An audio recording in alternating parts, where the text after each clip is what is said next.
안녕하세요. 저는 아산재건 정형외과 조은식입니다. 이렇게 건강 강의를 맡게 돼서 영광이고 주어진 시간 안에 알찬 정보 전달드릴 수 있도록 최선을 다해서 설명을 해보겠습니다.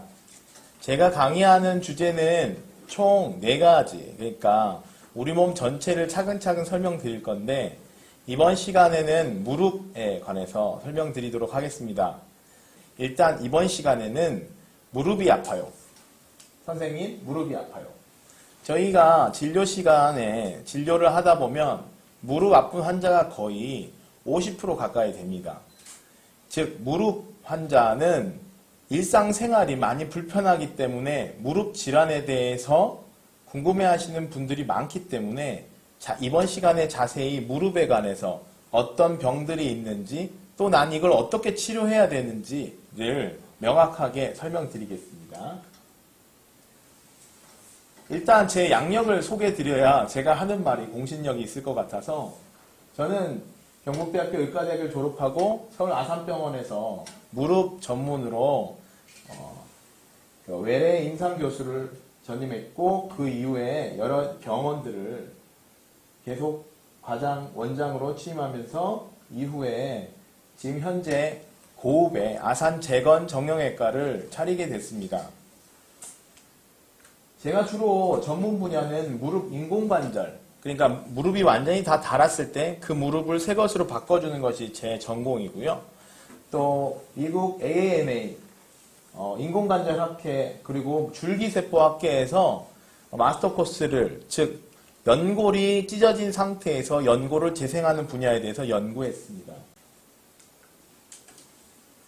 자, 일단 무릎은 어떻게 이루어졌는지 궁금하실 거예요. 단순히 앞에서 보면 무릎이 앞에 무릎뼈가 있고 위아래 뼈가 있습니다. 맞습니다. 뼈 3개로 이루어져 있고 그 위의 뼈와 밑에 뼈 2개 사이에는 연골, 즉 그러니까 쿠션 역할을 하는 쿠션이 들어있습니다. 이 뼈에는 우리가 닭뼈 뜯어 먹을 때 닭뼈 끝에 연골이 있듯이 이 뼈의 위아래에는 2mm 정도의 연골이 뼈에 딱 붙어 있는 상태로 있고 이 연골이 바로 맞닿으면은 너무너무 연골이 빨리 닳기 때문에 그 연골을 보호하는 그 가운데에 도가니가 있습니다. 우리는 그 도가니를 반월상 연골판이라고 부르는 그런 쿠션이 안쪽과 바깥쪽에 양쪽에 2개가 있습니다. 자, 그 2개에 있는 뼈를 연결하는 끈은 4개가 있습니다. 이게 끈이 없으면 어디로 벗어나겠죠? 전방 십자인대, 후방 십자인대, 그리고 내측 축부인대, 외측 축부인대 이렇게 4개로 나눌 수가 있습니다. 그래서 무릎은 이렇게 위의 뼈와 밑의 뼈가 연골을 가지고 있는 채로 아주 미끌미끌하게 부드럽게 움직일 수 있도록 하되 이것을 보호할 수 있는 쿠션이 있고 그것을 연결하는 띠로 되어 있다. 이렇게 생각하면 아주 단순하게 무릎에 대해서 잘 이해할 수 있을 겁니다. 자, 다시 한번 설명드리면 이 사진에 대해서 정확하게 이해를 한다면 무릎에 대한 질병도 어떤 병이 있는지도 금방 알 수 있습니다. 즉, 위에 있는 뼈, 밑에 있는 뼈, 그리고 위에 있는 뼈에 붙어있는 아주 2mm에 붙은 연골과 밑에 연골, 그리고 2 연골이 닳지 않게 사이에 끼어있는 안쪽에 있는 쿠션, 바깥쪽에 있는 쿠션. 그 쿠션들이 전부 뼈에 붙어서 정확하게 이 연골끼리 닿는 것에 대한 충격을 흡수해주고 이것들이 흔들리지 않도록, 즉 다리가 흔들흔들거리면 걸을 수 없기 때문에 이런 것들을 연결해주는 인대가 전방 십자인대, 후방 십자인대, 그리고 내측, 외측, 측부인대로 되어 있고 이것들이 움직일 수 있도록 주변부에 근육으로 쌓여 있는 겁니다. 자, 무릎이 아프면 자기가 집에서도 내 무릎이 왜 아픈지 알 수 있습니다. 왜? 만져보면 알 수 있거든요. 우리 내과처럼 복부 안에 깊이 들어있는 장기는 만져서 어느 장기가 아픈지 모르지만 무릎은 만져보면 금방 알아요. 그리고 양쪽을 딱 보면 어떤 쪽이 부었는지 어떤 쪽이 물이 찬 것 같이 보이는지를 금방 알 수 있어요. 그런데 무릎은 일단 이렇게 2가지를 먼저 알아야 합니다. 첫 번째, 내가 지금 아픈 게 무릎 때문이냐 아니면 허리 때문이냐 요걸 먼저 알아야 해요. 무릎이 아프다는 것은 계단을 내려갈 때, 올라갈 때, 오래 앉았다 일어날 때 등등등 무릎의 어떤 움직임과 관련이 있는 경우가 많고 눌렀을 때 통증이 있어야 합니다. 허리에서 오는 통증, 즉 허리도 무릎과 연결이 되어 있는데 흔히 어떤 사람은 무릎 뒤에가 땡긴다고 해가지고 그게 무릎 문제가 아니고 허리 문제라고 해서 허리 쪽에 주사 맞고 약 맞고 하는 분들이 있는데 실제로 그런 말은 틀렸습니다. 무릎 뒤쪽이 아픈 경우가 있는데 그런 경우에 동시에 계단 내려갈 때, 앉았다 일어날 때, 쪼그리고 앉을 때, 양반다리 할 때 아프면 그건 무릎의 문제지 허리의 문제가 아닙니다. 그러니까 그때는 무릎이라고 이야기를 해야 하고 허리라 그런 통증이 동시에 동반되는데도 허리 치료를 계속 받고 있다면 그 병원은 그만 가시는 게 좋습니다.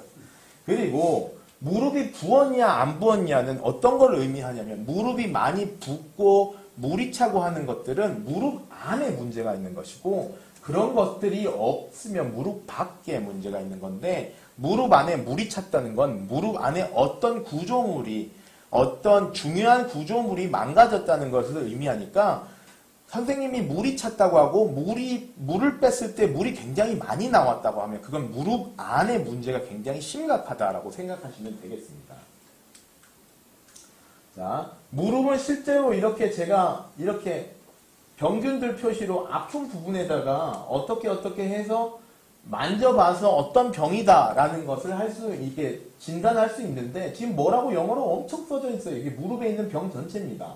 요걸 다 아시면은 뭐 병원 오실 필요가 없겠죠. 그래서 이 병에 대해서는 결국은 이 중에 잘 보시면 만져보면 대부분 무릎에 어떤 질병이 있는 줄 알 수 있습니다. 즉 무릎 환자가 왔을 때 손으로 만져보고 그 부분에 대해서 정확히 물어보면 대략 70% 정도는 어떤 병인 줄 알 수 있습니다. 자, 제가 어떤 병인지 알게 됐어요. 그 중에서 제가 지금 노란색으로 써여 있는 이 병들은 수술하지 않는 병입니다. 즉 전체 병 중에서 노란색, 즉 대부분의 질환은 수술을 하지 않습니다. 수술을 하지 않는 질환은 어떻게 치료를 하냐? 먼저 염증이나 통증을 가라앉히는 치료를 할 수도 있겠고 그 다음에 인대를 강화, 뭔가를 덧붙이기를 하는 거 아니면 조직을 녹여서 부종을 가라앉히는 빼는 치료 요 세 가지로 나눠서 치료를 할 수가 있겠습니다.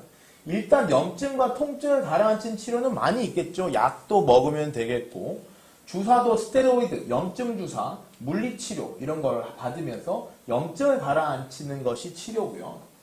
구조적인 문제가 크지 않으면 그냥 치료가 저절로 되는 경우가 많습니다. 이런 것만 해도. 그리고 인대를 재생하고 강화하는 치료 중에 뭐 체외 충격파, 프롤로 치료, 그러니까 우리 소위 말하는 강남 뼈주사 이런 것들 있죠.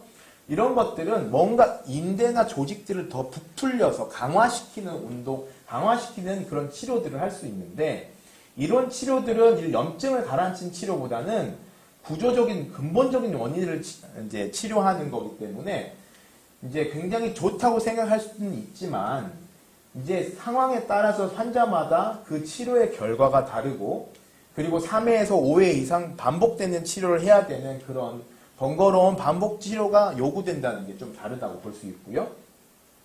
그거와 반대돼서 유착 조직을 녹이는 그런 약제들도 있다. 그러니까 적절하게 이 세 가지를 가지고 수술을 하지는 않지만 적당한 치료를 잘 받아야 한다. 그러면은 어떤 이제 수술을 하지 않는 것 중에 각각의 이제 어떤 것들을 해야 좋아지는지를 알아보시면 자, 약에 대해서 먼저 설명을 드릴게요. 정형외과 약은 최소 2주는 드셔야 봐야 됩니다. 왜냐하면 염증이 가라앉힌 데는 2주 정도가 걸리고 길면 혈류를 좋아지게 하는 약 같은 경우에는 3개월 이상 복용해야 그 효과가 나오는 경우도 있습니다. 주로 정형외과 약을 먹으면은 막 속이 뒤틀리고 몸에 더 나빠지고 부어오르고 이렇게 정형외과 약은 독하다 이런 선입견이 있는데 그렇지 않습니다. 정형외과 약 중에서도 독하지 않은 약이 있어요. 정형외과 약이 독한 이유는 소염제, 진통제 이런 계통의 약들이 우리 몸의 통증을 줄이는 대신에 부작용을 조금씩 낼 수 있기 때문에 그런 건데 그건 선입관이고 이런 약만 잘 써도 수술하지 않고도 병을 낫게 하는 치료법입니다. 나는 그냥 진통만 되니까 약 안 먹어. 아닙니다. 소염제는 치료를 하는 약입니다. 염증을 가라앉혀서 일상생활로 돌아갈 수 있도록 하는 약은 꼭 드셔야 합니다. 그것뿐만 아니라 약 중에는 연골 보조제도 있고 골다공증 약도 있고요. 혈액순환 약도 있고 여러 가지 파스나 개같이 붙이는 걸 통해서 이렇게 수술하지 않으면서 염증을 가라앉혀서 일상생활로 돌려보낼 수 있는 약은 반드시 적절하게 사용하셔야 됩니다. 두 번째, 물리치료. 저희 요즘 물리치료가 참 많은데요. 핫팩, 텐스, ICT 뭐 등등등등 물리치료실 가면 이렇게 뽁뽁이도 붙여주고 막 전기 찜질도 붙여주고 핫팩도 대주고 뭐 빗도 째주고 별걸 다 하는데 이런 것들의 공통적인 것은 혈액순환을 개선하는 겁니다. 즉 심부, 깊은 곳에 있는 피로물질을 빨리빨리 빼주는 역할을 해서 치료가 될 수 있도록 하는 거기 때문에 물리치료는 자주 정기적으로 받는 것이 되게 중요하고 이게 이런 것들을 받아야 또 아픈 것들이 재발하는 것도 막을 수 있습니다. 왜냐하면 아파지는 근본적인 원인은 혈뇨와 관련이 많이 되기 때문에 그렇거든요. 그리고 운동치료, 즉 많이 좋아졌어도 재발하지 않으려면 근력이 있어야 재발하지 않습니다. 그리고 유연성이 없으면 언젠간 또 다치거나 또 아파질 수 있으니까 운동치료도 필요하고요. 그렇지만 무엇보다 제가 강조하고 싶은 건 뭐냐? 너무 무리하게 운동을 하면 안 됩니다. 무슨 말이냐? 저는 운동 많이 안 해요.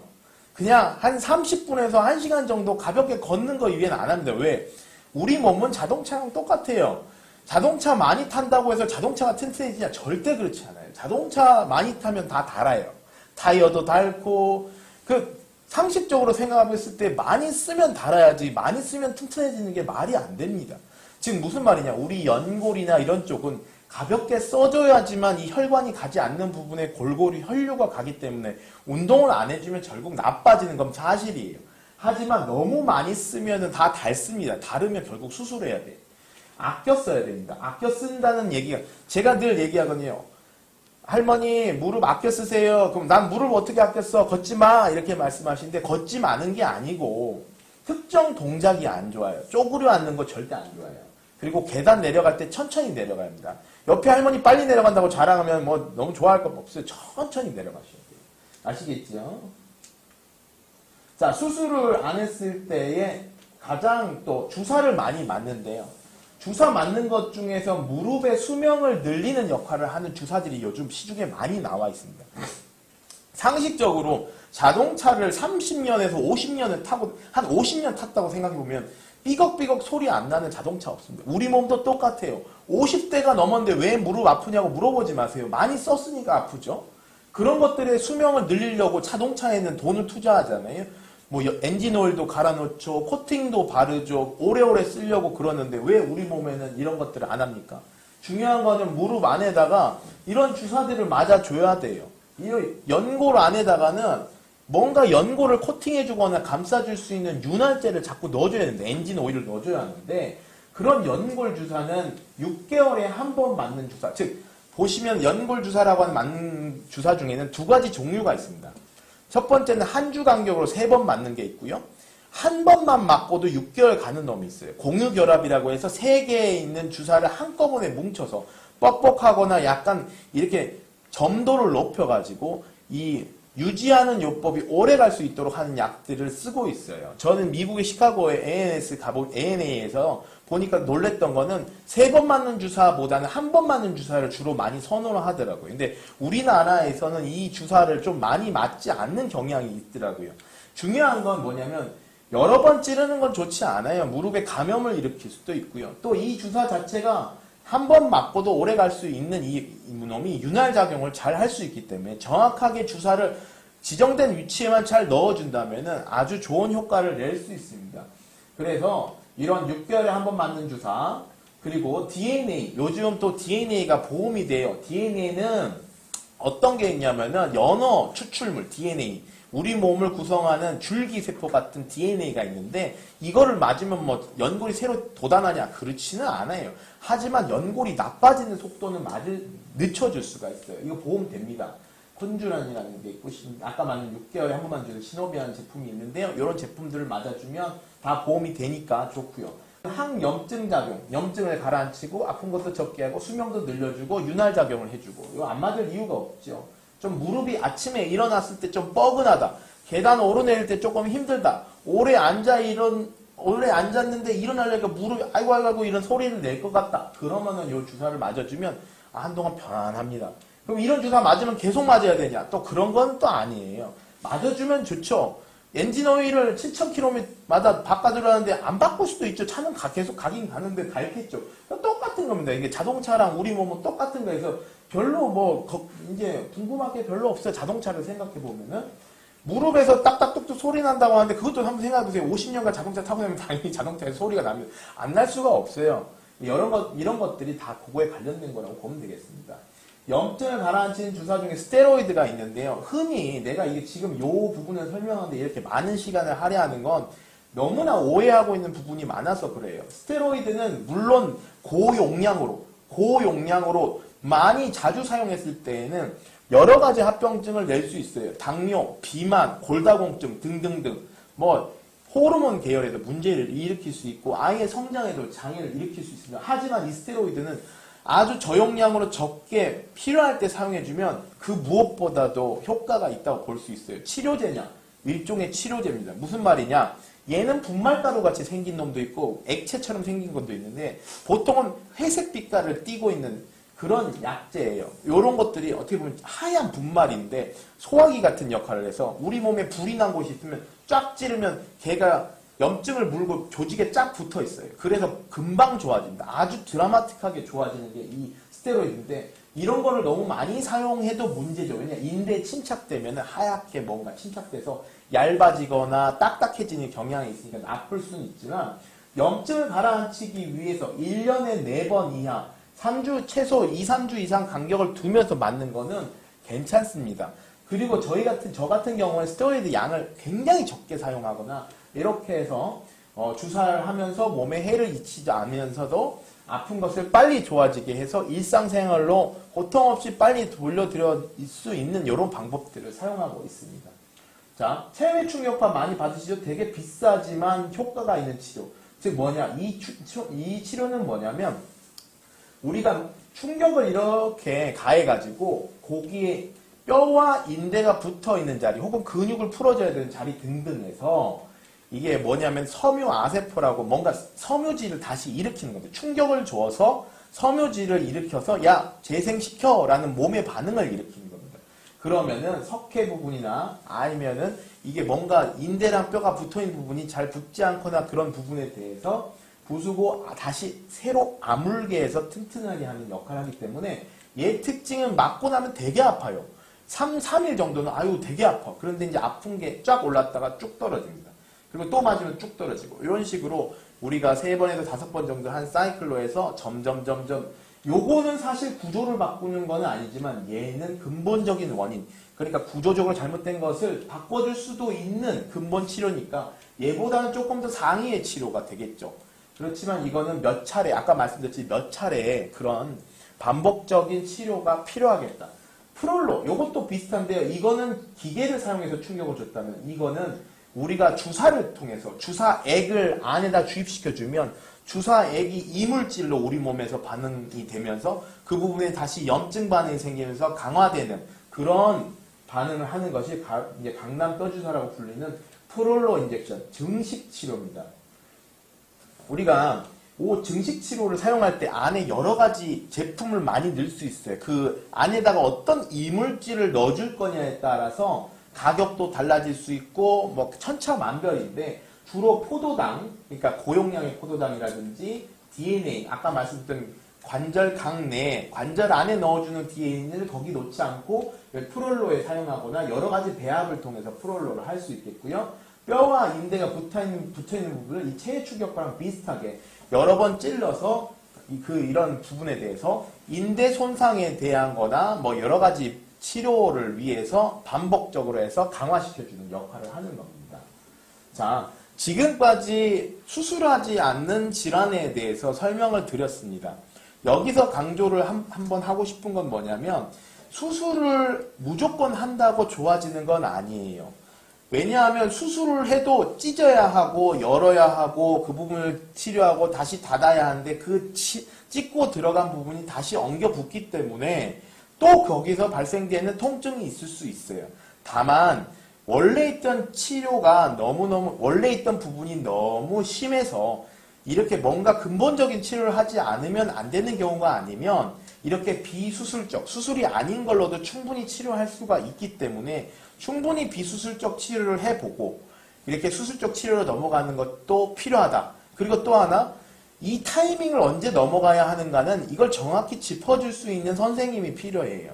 왜냐하면 어차피 수술해야 좋아질 건데 돈만 계속 수술 꼭 해야 되는 질환을 이렇게 수술하지 않고 시간을 끄는 것도 근육을 약하게 한다던가 수술을 해서 좋아질 부분이 오히려 더 나빠진 상태에서 온다던가 할 수 있으니까 적절한 시기에 맞춰서 의사 선생님 말씀을 잘 듣고 수술이 필요하면 바로 수술을, 그렇기 전에는 비수술적으로 치료를 한번 해보는 것이 필요하겠습니다.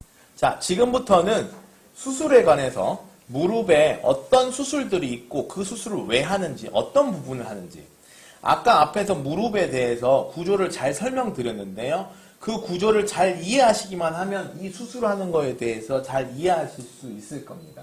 흔히 나는 내시경 수술을 했어, 뭐 관절경 수술을 했어. 어떤 사람은 내시경을 하고 어떤 사람은 관절경을 하는데 똑같은 말이에요. 즉 무슨 말이냐, 많이 찢지 않고 구멍만 뚫어서 한쪽으로는 이렇게 카메라로 보고 다른 한쪽으로는 이렇게 수술하는 그런 수술 기법. 흔히 이제 정형외과 선생님들은 환자분들 마음이 너무 아플까봐, 수술이라고 말하면 너무 마음이 아플까봐 시술이라고 이야기하는데 다 수술입니다. 시술은 마취를 하지 않고 하는 것이 시술이고요. 수술은 하반신 마취든 전신 마취든 마취를 걸면 다 수술입니다. 즉 우리 그냥 간단하니까 시술 받고 가세요. 수술입니다. 그냥 그거 수술 받는 건데 너무 걱정하지 마세요. 수술은 다르고 시술은 뭐 다르냐, 거의 비슷비슷합니다. 그런데 너무 걱정만 안 하시면 되고, 일단 수술에 대해서 설명을 드려볼게요. 자, 첫 번째 설명하고자 하는 것은 반월상 연골판 파열에 대해서 설명을 드리는데, 아까 무릎과 무릎 사이에 도가니가 있다고 말씀드렸습니다. 그 도가니가 찢어지면, 자 볼게요. 지금 차근차근 보면요, 두 개의 쿠션이 안쪽과 바깥쪽에 있는데 내측 외측 반달 모양으로 생겼다고 해서 반월상 연골판이라고 되어 있습니다. 얘가 일단 찢어지면 계단 내려갈 때, 앉았다 일어날 때, 쪼그리고 앉을 때, 양반다리 할 때 아파요. 찢어져서 너덜거리면 이제 자꾸 걸리는 증상이기 때문에 그런 것 때문에 아픈 거고, 넘어져서 그럴 수도 있고 오래 사용해서 그럴 수도 있습니다. 타이어가 찢어진 거랑 비슷하다고 생각할 수 있어요. 자, 이 증상들이 있는데 이런 증상 중에서 제가 강조하고 싶은 건 뭐냐면 뒤가 땡기는 사람이 있어요. 무릎 정확히 안쪽 뒤쪽이 땡기는 사람이 있으면 그건 허리 문제가 아니에요. 계단 내려갈 때, 앉았다 일어날 때, 쪼그리고 앉을 때가 갑자기 안 되거나 뒤에서 퍽 하는 소리가 나거나 갑자기 무릎을 걸을 수가 없거나 뒤가 갑자기 땡기기 시작할 때가 되면 우리가 좀 경계해야 될 병이 반월상 연골판 요 뒷부분이 찢어지는 겁니다. 뒷부분. 이걸 연골판 후각부라고 부르는데, 그런 증상들이 있는 분들은 빨리 병원에 오셔야 해요. 이유는 뭐냐면 이게 찢어지면 여기에 있는 전체 쿠션이 바깥으로 빠지면서 그때부터 연골이 닳기 시작합니다. 급속도로. 즉 무슨 말이냐, 어떤 할머니는 옆에서 인공관절 하는데 나는 인공관절 하는데 옆에 할머니는 인공관절 안 하는 이유가 이 후각부가 언제 터지느냐에 따라서 좀 달라요. 이 후각부가 40대 50대 터지면 뒤가 땡기기 시작한 게 40대 50대에서 시작하면 한 60, 70대 되면은 연골 다 닳아서 인공관절 합니다. 즉 무슨 말이냐, 이 연골판의 가장 중요한 역할을 하고 있는 이 후각부가 70%는 터진지 모르고 지나가요. 나머지 30%는 뭐 그러려니 하면서 하다 이제 제대로 발견하고 MRI를 찍고 의사를 만나서 그걸 제대로 된 의사를 만나가지고 그 부분이 찢어진 거 확인한 다음에 그 부분을 꼬매주는 의사를 만나서 그 부분을 꼬매면 수명이 늘어납니다. 근데 요 부분은 터진 지 3개월에서 6개월 정도가 지나고 나면 이 부분이 뭉툭하게 바뀌면서 꼬맬 수가 없습니다. 저 꼬매놔도 안 붙고요. 자기 역할을 못해서 얘가 바깥으로 다 빠집니다. 그래서 만약에 뒷부분이 땡기기 시작하면서 만약에 계단 내려갈 때 불편하고 앉았다 일어날 때 불편하면 무조건 의사를 찾아와서 보고 MRI를 찍어서 그 부분이 터진 걸 확인한 다음에 이제 그 부분에서 이제 그걸 꼬매든가 뭔가를 치료를 해야 됩니다. 검사는 어떤 걸 해야 되냐? 엑스레이 찍어보면은 연골판은 안 보여요. 엑스레이 찍으면 뼈 두 개만 덜렁 보이는데 가운데 비어있는 게 바로 연골하고 연골판이 엑스레이 안 찍히기 때문에 붕 떠 있는 겁니다. 그리고 이런 것들을 정확히 보려면 MRI를 반드시 촬영해야 되니까 MRI 찍자 그러시면은 망설이지 마시고 경계 사정을 잘 고려하셔가지고 MRI를 찍어보시면 좋겠고요. 간혹 CT나 초음파를 찍자고 말하는 사람이 있어요. 그런데 초음파나 CT는 안 보입니다. 그러니까 찍지 마세요. 웬만하면. 근데 CT는 아마 다른 뼈를 잘 보기 위해서 권유할 수도 있기 때문에 의사 선생님이 잘 이렇게 보시면 되겠고요. 여튼 초음파로는 보이는 게 별로 없습니다. 치료는 어떻게 하냐? 이제 너덜거리는 부분은 잘라내거나 붙이거나 둘 중에 하나를 하게 됩니다. 잘라내는 거는 너덜너덜 거려서 붙여놔도 안 붙을 것 같으면 그냥 잘라요. 우리가 이렇게 슬리퍼가 있는데 뒷굽이 달랑달랑 거립니다. 그러면 이거 계속 달랑달랑 거리면서 다니면 되게 불편하겠죠. 그러면 뒤에 그걸 잘라버려요. 그럼 이거 괜찮은데? 이렇게 해서 다닐 수 있는 게 절제술이라고 생각하면 되겠고, 절제하고 나면 다음날 수술을 하고 나면 다음날 그냥 걸어다닙니다. 그냥 걸어서 집에 가시면 돼요. 하루 딱 입원하고 집에 가시면 되고요. 수술 방법은 구멍 뚱뚱 2개 뚫어가지고 안에서 보고 다른 항내로 이렇게 면도기처럼 갈아내면 되는 것이고요. 굉장히 회복도 빠르고 제대로 된 부분을 잘만 이렇게 치료를 해주면 드라마틱하게 좋아져서 만족도가 굉장히 높은 부분입니다. 봉합술은 꼬매는 것, 찢어졌는데 꼬맬 수 있는 부분이면 저희가 꼬매요. 근데 꼬매고 나면 바로 걷지는 못해요. 왜냐하면 붙어주는데 시간이 걸리기 때문에 한 달 정도는 목발을 짚을 각오를 해야 한다. 그래서 무릎을 보호해서, 그런데 중요한 건 뭐냐? 절제술보다는 봉합술이 낫고요. 왜냐? 봉합을 하면 원래 상태로 돌아갈 수가 있어요. 잘라버리면 원래 상태로 돌아갈 수 없기 때문에, 생각해보시면 쿠션을 잘라버리면 연골이 닳겠죠. 즉 잘라버리면 무릎의 수명이 줄어드는 것은 각오를 해야 합니다. 그래서 절제술보다는 봉합술이 좋고, 또 봉합술도 필요한 경우에만 해야 하고 꼭 붙을 부분에만 해야 무릎을 한 달 동안 묶어놔서 근육이 빠지는 상황을 보상할 정도로 무릎의 수명을 잘 제공해 줄 수 있을 정도가 돼야 봉합술도 하는 게 괜찮지 않겠나, 그런 개인적인 생각이 있고요. 이런 것들이 더 이상 할 수 없게 되면 상위의 수술, 즉 이식술이라는 게 있습니다. 완전히 이 쿠션을 바꿔주는 부분이 있는데요. 현재 이식술은 나이가 젊은 사람한테만 이렇게 권유하는 편이고요. 나이가 50세가 넘어가면 별로 권유하지는 않습니다. 그 이유는 얘를 심어놔도 이제 어떻게 보면 50대는 좀 더 달아버리면 인공관절적으로 이제 바꾸거나 그렇게 하는 쪽이 더 낫지, 이렇게 연골판이 찢어져서 다 달아버렸다고 해서 요거를 이식술을 하지는 않습니다. 이식술을 하기 위한 전제 조건은 젊고 연골이 다 살아있고 연골판만 달랑, 쿠션만 달랑 빠진 경우에만 쿠션을 넣어주는, 그러니까 젊은 사람 농구가 다 찢어진 경우가 대부분이겠죠. 그 부분 아니고서는 별로 권유하지 않고, 이식술보다는 다른 치료를 해보는 게 어떻겠나 생각하면 됩니다. 자, 앞쪽에서 다 설명했기 때문에 그대로 보시면 절제술과 봉합술은 이렇게 치료를 하는 경과가 조금 다르다. 즉 가볍게 생각할 수도 있고 이렇게 조금 길게 기간을 가져가야 될 수도 있다. 이렇게 생각하면 되겠습니다. 그런데 절제술을 하고 났을 때에 3개월 이내에 무릎이 막 붓고 물이 차고 하는 경우가 있는데 그건 걱정 안 해도 된다. 왜냐? 수술을 하고 나면 3개월 이내에는 붓거나 물 차는 경우가 가끔 있으니 그건 와서 아까처럼 무릎에 연골 주사를 맞는다든지 염증을 가라앉혀주면 대부분 좋아질 수 있다. 자, 여기까지가 반월상 연골판 문제고요. 그 다음부터는 아까 끈이라고 했던 부분의 문제입니다. 내측 외측에 있는 끈과 앞 뒤로 있는 끈이 무릎을 꽉 잡아주고 있기 때문에 무릎이 흔들리지가 않아요. 이 무릎이 흔들리면 어떻게 되냐? 무릎에서 뼈가 돋아납니다. 무릎에 막 이상한 뼈가 돋아나고 휘어지고 막 한 이유는 무릎이 흔들리기 때문이에요. 우리 몸은 관절이 흔들리지 않도록 하기 위해 뼈가 막 돋아나는 습성이 있어요. 그래서 이 인대를 잘 잡아주는 게 되게 중요하고, 인대를 잡아주지 못한 것을 불안정성이라고 하는데, 불안정성은 곧 불안정성과 연결되는 것은 만성 통증과 연결돼요. 흔들리면 당연히 아프겠죠. 그래서 이런 것들을 잘 잡아주는 게 필요한데, 일단 전방 후방 십자인대 안쪽에 있죠. 무릎 안쪽에 있는 전후막 십자인대가 끊어지면 수술을 합니다. 내측 외측에 있는 인대가 끊어지면 수술을 안 합니다. 왜? 가만히 있어도 그냥 내측 인대는 붙거든요. 웬만한 경우가 아니면 그런 거를 원칙으로 하고 있고요. 원인은 주로 퍽 터지는 경우가 있고 60세가 넘어가면은 60대 넘어가는데 전방 십자인대 재건수를 권유받는다? 하지 마세요. 60대 되면 누구나 다 터지거나 이제 인대가 너덜너덜해지거나 물 먹어서 이렇게 점액성을 부풀어 오르거나 상태가 안 좋기 때문에 굳이 스포츠를 하실 60대 어르신이 아니면은 100m 달리기 막 하실 어르신 아니시면은 그냥 전방 십자인대 끊어져도 그냥 보면 되고 웬만하면 의사 선생님이 권유하지도 않을 겁니다. 증상은 이제 젊은 사람 갑자기 내가 축구를 하고 있는데 갑자기 뚝 하는 소리와 함께 걸을 수가 없다.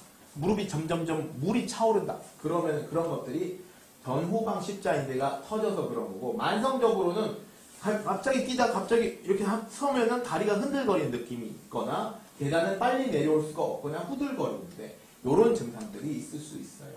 검사는 당연히 MRI를 찍어봐야 되겠죠. 엑스레이 상에서 보이는 게 아무것도 없습니다. 그래서 MRI 찍어봐야겠고 그 이후에 여러 가지 검사들이 있지만 별로 필요가 없다. MRI가 가장 중요한 치료. 이제 그 MRI 보시면 여기 앞에 뼈고 위 아래 뼈인데 여기 대각선으로 이렇게 있는 인대가 앞 전방 십자인대, 뒤로 가 있는 게 후방 십자인대인데 이 전방 십자인대가 터지면 이게 없어지는 거죠. 그러면 이 흔들리기 시작하는 겁니다. 그러면 치료를 어떻게 해야 되냐? 전후방 십자인대는 옛날에는 꼬맸어요. 인대가 터지면 꼬매야지 라고 생각했는데 꼬매보니까 안 붙어. 긴장도도 없어. 그래서 요즘은 어떻게 하냐면 새 거를 갖다 집어넣습니다. 내 거를 갖다 집어넣을 수도 있고 남의 거를 갖다 집어넣을 수도 있는데 여러 가지 장단점이 있어요. 여튼 그 인대를 집어넣어서 고정을 한다. 봉합은 안 되고 그리고 여기다가 이제 보시면 여기도 뚫고 여기도 뚫는데 여기를 이렇게 터널을 뚫어가지고 이 터널을 통해가지고 인대를 밀어 올려서 여기다 고정을 딱 튼튼하게 해놓으면 무릎이 흔들리지 않는 이제 치료를 할 수 있겠다. 우리가 수술을 하면 언제 어떻게 재활을 해야 하는지 그건 당사자들한테 제가 당연히 잘 설명드리겠지만은 여기서 간단하게 설명을 하면 한 주 정도는 다리를 서서히 굽히는 걸 해야 하고 디디는 것도 목발을 사용해서 서서히 디디도록 한다. 그리고 3개월까지는 이 보조기 전방 후방 십자인대 보조기를 통해서 인대가 밀리는 걸 막아줘야 한다. 이 정도만 아시면 되겠습니다. 인대 다 받고 쿠션 다 받죠. 그러면 이제 뭐가 남았냐면 퇴행성 관절염. 우리 어머니 아버님들이 가장 많이 괴로워하는 질병을 지금부터 설명드릴게요. 어느 날 저한테 할머니 한 분이 와서 나는 퇴행성이 있대요 하면서 우시더라고요. 퇴행성은 저도 있어요. 뭐냐? 퇴행성이 몇 단계냐가 중요해요. 1, 2, 3, 4까지 있어요. 태어난 사람은 1, 그래서 적당히 달면 2, 그 무릎에 있는 아까 연골하고 연골판이 무릎 높이가 이 비어있는 공간이 50% 정도가 이게 쿠션 옆으로 빠지고 연골 닳기 시작하는 게 3, 완전히 뼈와 뼈가 갈리면서 막 맷돌처럼 이렇게 걸어 다닐 때마다 뼈가 갈리는 게 4입니다. 그래서 나는 퇴행성 관절염이 있어요 하면서 절망하시면 안 되고 내가 퇴행성 관절염 몇 단계가 있는지 아셔야 해요. 퇴행성 관절염 말 그대로 뭐냐? 아까 말씀드렸던 무릎과 무릎 사이의 연골, 아주 부드러운 연골이 퇴행성 변화, 늙어가지고 그 부분이 벗겨지거나 뭐 이렇게 막 금이 가거나 떨어지거나 갈리거나 부슬부슬 옷감처럼 일어나거나 이런 변화가 일어나는 것이고 이런 거에 의해서 무릎이 붓고 물이 차고 하는 것을 연골 다 달아서 생긴 퇴행성 관절염이다. 자, 정의는 무릎에 생기는 모든 병, 그러니까 전방 십자인대가 터져도 바늘상 연골이 터져도 연골이 닳아도 뭐 하여튼 무릎에 병만 있으면 다 퇴행성 관절염. 어차피 퇴행성 관절염은 늙어서 무릎이 아프다의 총칭이기 때문에 진단명 모르면 그냥 선생님 저는 왜 아픈가요? 퇴행성 관절염입니다. 나 퇴행성 관절염 있대. 그게 아니고 그냥 다 아프면 다 퇴행성 관절염입니다. 무슨 말씀인지 알겠죠? 아까 1, 2, 3, 4단계 중에 난 몇 단계냐고 물어보세요. 그 원인은 노화가 원인이다. 그런데 간혹 어떤 분은 무릎을 다친 분이 있어요. 다치면 정말 빨리 닳아요. 즉 무슨 말이냐? 우리 몸에 그런 거 있잖아요. 어떤 운동 하면 돼요? 나 어떻게 쓰면은 오랫동안 무릎을 사용할 수 있어요? 그럼 저는 딱 두 마디 합니다. 첫 번째, 운동 많이 하지 마세요. 운동 너무 많이 하면 달아요. 적당히 하세요. 두 번째, 넘어지지 마세요. 다치면 무조건 망합니다. 다치면 홀라캔을 쭈그러뜨리면 금이 무조건 생겨요. 펴도 그 금이 그대로 남아있지 완전히 빳빳하게 펴지지 않거든요. 똑같아요. 이 무릎도 우리 무릎도 한번 망가지면은요 그 부분에 그 물이 막 새어 들어가고 퇴행성이 급속도로 빠릅니다. 한번 다치거나 부러지거나 하면 급속도로 나빠지니까 다치지 않는 게 중요하다. 그렇게 보시면 되겠어요. 자, 어떤 증상이 있냐? 아침에 일어났을 때 일단 퇴행성 초기 증상 그렇습니다. 아침에 일어날 때 되게 무거워요. 움직이려 그러면 조금 움직이면 또 괜찮아. 아침에 일어날 때 뻐근하고 좀 많이 사용하면 쏙쏙 쑤셔요. 밤에 좀 아린 증상 있고 오래 앉을 때 일어나려면 좀 뻐근하고 뭐 이런 거 안 갖고 있는 50대가 없기 때문에 우리는 다 퇴행성이라 부르긴 하는데 그 정도의 차이가 좀 있습니다. 이게 퇴행성이 끝까지 다 와서 뼈가 붙어도 안 아파요. 걸을 수도 있고 어떤 사람이 어떤 의사 선생님이 이거 연골 다 닳아서 이제 못 걸어요. 조금 있으면 못 걸어요. 걸을 수 있습니다. 걸을 수는 있는데 뭐가 안 좋냐면 생활의 질이 계속 떨어져요. 이유는 뭐냐면 조금만 걸어도 무릎에 물이 찹니다. 붓고 아프고 밤에 아파요. 밤에 아프다는 얘기는 무릎에 변형이 온다는 얘기고 그런 것들 때문에 아플 수 있어요. 많이 걸으면 이런 것들이 생기고 물 차는 것 때문에 결국은 이렇게 돼서 또 못 걸으면 무릎에 있는 근육이 약해지고 근육이 약해지면 또 못 걷고 이런 악순환을 계속 하다 보면 이제 결국은 수술해도 안 좋아지거든요. 이런 악순환을 끊기 위해서 우리가 뭘 하게 되냐면은 또 이제 추가적으로 보시면은 다리가 점점 휩니다. 이렇게 다리가 안짱다리가 휘면 휠수록 몸에 있는 각도가 안으로 떨어지기 때문에 더 많이 휘어요. 더 많이 닳고 즉 뭐냐면 이런 것들이 점점점 근육을 약하게 하고 근육이 약하면 또 무릎에 걸리는 부하가 더 커지니까 더 걷기가 힘들어지고 그러면 이제는 못 걷는 겁니다. 사람이 걷지 못하면 건강이 급속도로 나빠지기 때문에 우리는 항상 걸어야 됩니다. 그래서 저희 병원의 모토가 한 걸음 더 아산재건 한 걸음 더 걷게 해주기 위한 것을 하기 위한 게 저희 병원입니다. 자, 이 병에 대해서 그러면은 검사는 엑스레이만 찍어봐도 몇 단계인 줄 알 수 있어요. 거기다 MRI까지 찍어주면 어떤 수술을 해야 하는지 알 수 있어요. 퇴행성 관절염은 그러면은 수술을 어떻게 하냐? 종류가 많아요. 또 무엇보다 의사 선생님마다 전부 그 의견이 달라요. 수술에 관해서 말씀드리는 겁니다. 즉 아주 초기면 주사 맞으면 되는데 아주 어정쩡하게 3기 내지 4기가 되면 나이도 고려해야 하고 그 사람의 경제 사정뿐만 아니라 그 사람이 앞으로 무릎을 많이 사용할지 하고 있는 일은 뭔지 앞으로 이 부분의 축은 어떤지 이런 것들을 모두 다 복합적으로 봐야서 결정을 해야 만족도가 높습니다. 그래서 굉장히 복잡하지만 몇 가지만 소개를 해드리면 아주 간단한 거에 대해서는 이렇게 연골 갈아내는 것들을 하게 되고 그 다음에 나는 일을 좀 더 많이 하고 싶고 무릎에다가 새로운 남의 인공물을 넣기 싫다 그러면 뼈를 돌려가지고 안쪽이 닳아버리면 바깥쪽을 사용하게 하는 수술도 있고 인공관절 아예 완전 새 걸로 넣고 싶다 그러면은 이렇게 안에다가 부분만 다 가는 게 아니고 부분만 가는 인공관절도 있고 전체를 가는 인공관절도 있습니다. 이런 것들을 잘 골라야 돼요. 어떤 수술을 해야 후회를 하지 않는지를 골라야 되는데 그거는 잘 골라줄 수 있는 선생님이 필요합니다. 자, 말기에 대해서 제가 수술을 다 하지만 제일 잘하는 수술이 뭐냐고 물으면 이제 두 가지입니다. 인공관절 전치환술, 인공관절 재치환술 이거에 관해서 제가 또 자세하게 설명을 드릴게요. 제가 제일 잘하는 수술은 두 가지입니다. 인공관절 전치환술 그리고 인공관절 재치환술. 자, 인공관절 전치환술 말이 되게 어려워요. 우리 무릎이 퇴행성 때문에 연골이 다 닳아버리고 인대도 다 터지고 이제 더 이상 다리도 다 휘어지고 뼈가 막 갈려서 뼈가 막 자라나고 더 이상 이제 걸을 수는 있는데 걷는 게 너무 고통스럽고 이게 삶이 무릎 때문에 너무너무 나 무릎만 좀 좋아지면 내가 원하는 것도 꽃놀이도 갈 수 있고 참 좋을 것 같은데 라고 생각하시는 분들을 위해서 만들어진 아주 좋은 수술이 있습니다. 무릎 수술도 만족도가 있어요. 어떤 수술은 만족도가 높은 수술 만족도가 낮은 수술이 있는데 무릎 인공관절 수술은 무릎의 수술 중에서 만족도가 가장 높은 수술 중에 하나입니다. 무슨 말이냐? 아플 만한 것을 완전히 다 새 걸로 바꿔요. 자, 그러면은 어떻게 새 걸로 바꾼다는 거냐? 자, 보세요. 이 분이 웃으면서 이렇게 인공관절하고 이제 올라가시는데 뼈를 이렇게 고관절부터 이 발목 관절까지 연결하는 요 가운데에 보시면 이 쇠가 있죠. 이거 뭐냐면 코발트 크롬이라고 강화된 쇠를 연골 뼈를 잘라서 입을 붙이고 여기도 뼈를 잘라서 붙이고 요 사이에 강화 플라스틱을 집어넣는 겁니다. 요런 형태로 되어 있어서 무릎에 있는 여러 가지 병들이 한꺼번에 없어질 수 있도록 이렇게 전체를 다 바꾼다라는 말이 전치환술입니다.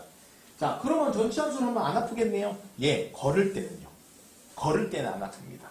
그래서 전치환술을 하기 전에 꼭 이거를 기억을 해야 되는 게 뭐냐면 걸어서 3시간이고 5시간이고 계속 걸을 수 있어요. 이 수술만 잘 해놓고 1년 내지 2년 정도만 근육을 잘 길러놔주면 진짜 걷는 거는 누구보다 잘 걸을 수 있습니다. 하지만 얘도 한계가 있는 수술이에요. 뭐냐?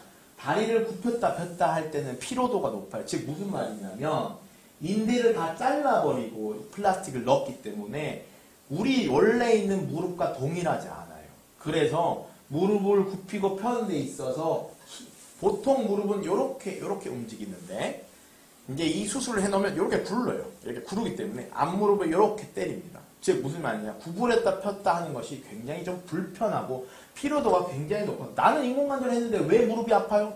그건 왜 아프냐? 굽혔다 폈다를 많이 해서 그렇습니다. 그냥 평지만 계속 걸으세요. 그러면 안 아파요. 근데 이제 계단 오르내리고 사람이 이제 좌식 생활을 어르신들은 좌식 생활을 하기 때문에 우리나라 사람들은 굉장히 좀 불편할 수 있겠다. 즉 인공관절을 할 때는 불편함이 있을 수 있음을 아시는 게 중요하고 기대치를 약간 줄이는 게 필요합니다. 이게 완벽하지 않다는 걸 아셔야 돼요. 그리고 이게 만약에 고장났다면 뭘 하게 되냐면 재치환술, 다시 바꾸는 수술을 하게 됩니다. 일단 재치환술 설명하기 전에 저희 병원 전치환술에 대해서 잠깐 소개를 해드리면 이제 아산병원에서 인공관절을 계속 하면서 노하우를 습득하고 다른 데에서 전부 이제 왜냐하면 사람들이 이 어려운 수술들을 겪어내면서 몸이 이렇게 많은 괴로움을 겪게 되는데 가장 많은 괴로움을 극복하려고 제가 여러 가지 시도를 많이 해봤고 그 나름대로의 노하우를 축적해서 4가지는 자신 있게 얘기를 할 수 있는 게 첫 번째는 저는 수술을 누구나 다 똑같이 이렇게 축을 잘 맞춰줘서 깎아야 하는데 의사가 눈으로 깎는 건 부정확하다고 생각합니다. 그래서 저는 뭘로 깎냐면 GPS, 내비게이션, 즉 컴퓨터를 사용해서 1도의 오차도 없이 뼈를 깎아요. 인대야 이제 제가 경험상 늘려줘서 균형을 맞추는 건 제가 하는 거지만 뼈는 반드시 저 아닌 다른 사람이 잘라도 똑같이 자를 수 있도록 내비게이션을 잘라야 되는 게 맞지 않겠나. 나는 이렇게 깎아보고 싶고 저렇게 깎아보고 싶은데 그게 눈이랑 실제로 사진이랑 찍는 거랑 전혀 다를 수 있기 때문에 뭐 이렇게 깎나 저렇게 깎나 만족도는 높은 건 사실이지만 그래도 가장 수명을 오래 쓰고 만족도를 높이게 할 수 있는 것은 축을 맞춰서 정확히 1도의 각도 오차도 내지 않고 깎아주는 그런 노력이 필요하지 않겠나 해서 저는 지금 조금 번거롭지만 내비게이션을 자꾸 보고 있는 거고요. 두 번째는 무릎 수술을 하고 나서 엄청 아플까봐 고민인데 이렇게 내려가는 신경이 있어요. 그 신경에다가 정확히 관을 꽂아서 아픈 것을 안 아프게 만들어주는 액체를 계속 흘려보낼 수 있어요. 우리가 여기다 팔에다 맞을 수도 있는데 팔에 맞으면 어지럽거든요. 근데 그거를 여기다 직접 쏴주면 이제 웃으면서 수술 끝나서 웃으면서 인사도 하고 그렇게 할 수 있어요. 그래서 안 아프게 해주는 게 저희 목표고 약도 거기에 맞춰서 최대한 잘 써줘서 아픔을 통증을 줄여주는 거. 세 번째는 무릎을 억지로 꺾지 않아요. 사람들은 인공관절 하고 나면 나 이거 꺾어야 되는 거 아니에요? 꺾으면 나 엄청 아플 텐데 나 꺾어서 죽어 뭐 소리 비명 질렀다는 사람도 있고 이제 저는 수술 방법이 다릅니다. 뭐냐면 이게 꺾는다는 의미는 저 안에 있는 인대 부분이 이렇게 휘어진 거를 넣어놨는데 이걸 구부리니까 아플 수밖에 없겠죠. 압력이 높아집니다. 저는 이 인대를 재부착하는 수술 방법을 사용하기 때문에 이 부분은 하고 나서 억지로 무릎을 꺾지 않아도 다 잘 됩니다. 붓기가 있어서 한 달까지 90도 정도만 하고 나면 누구나 제가 수술하신 분들은 억지로 제가 꺾지 않고도 다 잘 되니까 너무 걱정하실 필요 없이 오시면 되겠고 마지막으로는 우리가 수술을 하고 나서 목욕탕 가서 서로 상처를 비교해봐요. 할머니들이 내 상처가 예쁘나 저기 상처가 예쁘나. 근데 중요한 거는 길이보다는 뭐냐면 정확하게 안 아프게 수술하는 것도 되게 중요하겠지만 예쁜 것도 중요하거든요. 다리에서 막 이상하게 지네가 기어가는 것처럼 되어 있으면 얼마나 배기 싫어요. 저희는 안쪽으로 잘 꼬매가지고 위에 풀로 붙입니다. 왜냐면 이게 실로 묶어두면 지네처럼 발이 생기기 때문에 그 지네발은 성형수술도 안 돼요. 그래서 그 지네발 없이 풀로 붙이고 안쪽을 꼬매서 깨끗하게 딱 해주면 나중에 목욕탕 가서 또 큰 소리 칠 수도 있고 뭐. 저는 이거보다는 요거에 대해서 의사 생활을 하면서 보람을 많이 느낍니다. 무슨 말이냐? 이 전치환술, 그냥 인공관절 수술은 누구나 다 할 수 있어요. 근데 제가 굳이 이 힘들고 돈도 안 되고 하는 이 대치환술에 대해서 왜 강조하고 제가 하려고 이렇게 뜻을 세워가지고 병원을 차렸냐 하면은 누구나 인공관절을 하게 되는데 이것이 아프면 엑스레이를 찍으면 다 선생님이 수술 잘 됐다 그래. 그냥 약만 먹여. 난 아파 죽겠는데 인공관절 하고 나서. 그래서 더 큰 병원에 가. 내가 수술 안 했으니까 오지 말라 그래. 그럼 이 병원도 갈 수가 없고 저 병원도 갈 수가 없어. 그럼 어디로 가란 말이야 도대체. 수술은 잘 됐다는데 나는 왜 아파요? 이유를 알려달라니까 그냥 수술이 잘 됐대. 약만 먹으래. 나중에 좋아진대. 벌써 3년 5년이 지났는데도 계속 아파. 그럼 몇 년을 더 기다려야 돼. 이런 답답한 마음을 가진 사람들은 어떻게 하냐. 세 가지. 첫 번째, 감염되지는 않았는지 피검사. 두 번째, CT 찍어봐서 이제 박혀있는 쇠가 돌아가지는 않았는지. 세 번째, 진짜 그 문제가 무릎 문제인지. 즉 무릎 안에다가 뭔가를 집어넣어서 마취대 같은 걸 집어넣어서 그게 반드시 무릎 문제인지를 확인해서 무릎 문제면 그때는 무릎에 대한 대처환술을 시행할 수 있습니다. 원인을 반드시 찾아야 해요. 무릎에 대해서 관절경, 아까 말했던 내시경으로 해서 안에 만약에 말려 들어간 조직이 있으면 제거할 수도 있고 아니면 뭔가 문제를 발견하게 되면 그 문제를 제거하기 위해서 이 쇠를 전부 뽑습니다. 이 수술은 굉장히 어려워요. 그냥 일반 병원에 가면 안 해줍니다. 자기가 수술한 환자인데도 불구하고. 왜냐? 이 쇠를 뽑는 게 굉장히 힘들고요. 이 조직이 남아있지 않고 뼈가 거의 없어진 경우도 많고요. 그러니까 이런 것들을 다 저는 이런 걸 다 뽑고 그 다음에 이렇게 긴 기둥을 넣어서 튼튼하게. 왜냐면 뭔가 뼈가 없어지면 여기다 또 똑같은 걸 심으면 덜렁덜렁 거릴 테니까 긴 심을 심고 굉장히 어려운 수술, 고난이도 수술이라 많은 경험이 필요하고요. 또 접근하기도 힘들어요. 한번 들어간 길을 또 들어가면 살이 전부 엉겨 붙어서 시야가 확보가 안 되니까 수술 자체가 너무너무 어렵습니다. 그래서 이거는 경력이 있고 경험이 있고 잘하는 사람한테 가야 되는데 저희 병원에 오시면 됩니다. 이게 돌다 안 되면 저희 병원에 오시면 되겠고요. 인공관절 대치환술이나 전치환술 특히 이런 거를 합쳐서 이런 분들이 있어요. 어렸을 때부터 엄마가 제때 병원을 못 가서 다리가 구부러져서 90도로 굽혀져가지고 잘 못 걷는 사람.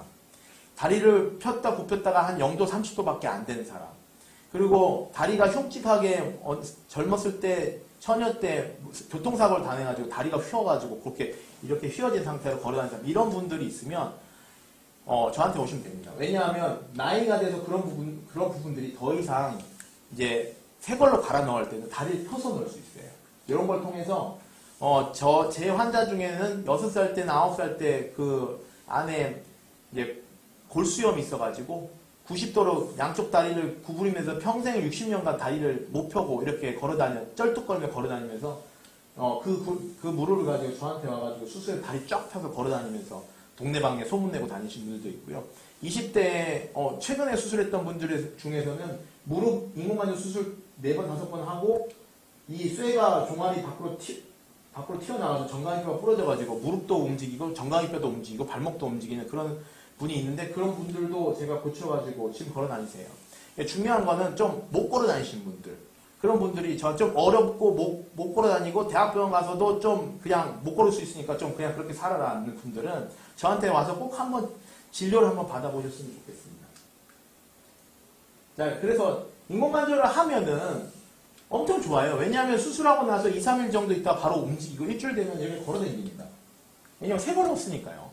뼈가 붙어질 시간이 필요 없으니까. 그렇지만 이제 우리가 기억해야 되는 건 뭐냐면 굉장히 큰 수술이기 때문에 한 달에서 석 달까지는 무조건 다리가 부을 수 있고 석 달까지는 집안에서 천천히 걸어 다니셔야 되는 거. 그래서 이제 천천히 운동도 하시고 그렇게 하면 되겠습니다. 그런데 언제쯤 되면은 그러면은 마음껏 돌아다닐 수 있냐? 3개월쯤 되면 저한테 와요. 선생님, 이제는 좀 살만해요. 그때가 3개월쯤 돼요. 그리고 한 1년, 2년 정도 되면 많이 좋아지십니다. 그러면 다리도 다 굽혀지고, 상처도 많이 아물어서 깨끗한 상태가 되고, 만족도가 높아서 마음껏 걸어다니긴 하는데 아까 말씀드렸듯이 구부렸을 때 불편한 건 남아있을 수 있지만 그래도 삶에서 새로운 삶을 얻을 수 있는 수술 중에 하나입니다. 자, 수술 잘하는 곳에서 받아야 한다. 다시 한번 강조하고 인공관절을 할 때는 반드시 AS가 가능한 병원에서 해야 된다. 책임지지 못할 병원에서는 하면 안 된다. 책임질 수 있는 병원에서 수술하는 저희 병원에 많이 와주시면 한 걸음 더 걸을 수 있도록 해드릴 테니까 주저하지 마시고 와주시면 고맙겠습니다. 무릎 강의 지금 길게 들어주셨는데요. 너무 감사하고 이런 기회를 주신 모든 분들께 너무너무 감사한 마음 전하면서 첫 번째 강의를 마치겠습니다. 감사합니다.